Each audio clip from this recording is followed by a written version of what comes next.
অনুরাগের ছোঁয়াতে আজ ও আগামীকাল ধামাকাদার পর্ব, কেউ মিস করবেন না।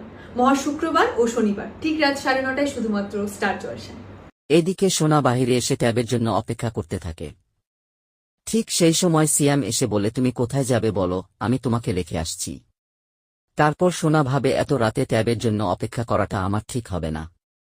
তখন সোনা হ্যাঁ বলে দিলে, তখন সিয়াম দরজাটা খুলে দিলে, তখন সোনা গিয়ে বসে পড়ে। এদিকে হঠাৎ করে দীপার ঘুম ভেঙে যায়, বলতে থাকে, আমি অলির স্বপ্ন দেখলাম কেন? তখন জয়ী ঘুম থেকে উঠে তার মাকে বলে, মা আমি অলির স্বপ্ন দেখলাম, অলি আমাকে ডাকছে। তখন জয়ী বলে, মা এমন স্বপ্ন দেখলাম, অলির বিপদ হবে না তো? এদিকে সোনা গাড়িতে বসে সিয়ামকে বলে, আমি একটু ফোনে চার্জ দিতে পারি।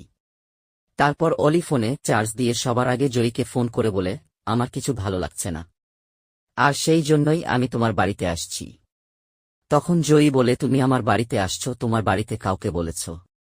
তখন অলি বলে, আগে তোমার বাড়িতে আসি, তারপরে আমার বাবাকে ফোন করে বলবো, আর আমি না আসা পর্যন্ত তুমি কাউকে কিছু জানাবে না। এরপরে যখন সিয়াম গাড়িটা অন্যদিকে ঘুরিয়ে নেয়, তখন সোনা বলে, আমি তো এই দিকে যাব না। তখন সিয়াম বলে, আমরা একটু মজা করছি। তখন সোনা ভয় পেয়ে যায়, আর একটা সময় সোনার সঙ্গে তুই আমায় কথা কাটাকাটি হলে, তখন সোনা সিয়ামকে একটা থাপ্পড় মেরে দেয়। তখন সিয়াম তার ড্রাইভারকে বলে গাড়িটা আরো জোরে চালাতে। এই সব মিলে সোনা অনেকটা ভয় পেয়ে যায়। এরপরই সোনা চলন্ত গাড়ির দরজা খুলে ঝাঁপ দিয়ে মাটিতে পড়ে গেলে, কিন্তু সোনা তখন জ্ঞান হারিয়ে ফেলে। এদিকে সোনার কোনটা সে আমার গাড়িটা উঠে থেকে যায়। তখন সিয়াম ভাবে, এবার তো পুলিশ আমাদেরকে ট্যাগ করতে পারবে। তখন সিয়াম ফোনটা চলন্ত গাড়ি থেকে বাইরে ফেলে দিয়ে চলে যায়।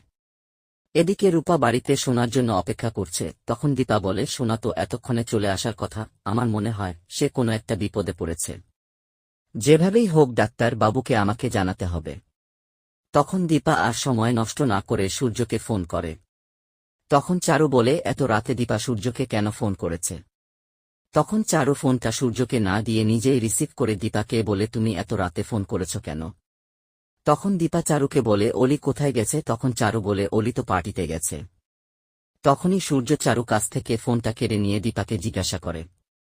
তখন দীপা বলে, অলি জয়ীকে ফোন করেছিল, সে এখানে আসবে, কিন্তু অনেকক্ষণ হয়ে গেল সে এখানে আসেনি, কিন্তু এখন অলিকে ফোন দিচ্ছি, অলির ফোন বন্ধ দেখাচ্ছে।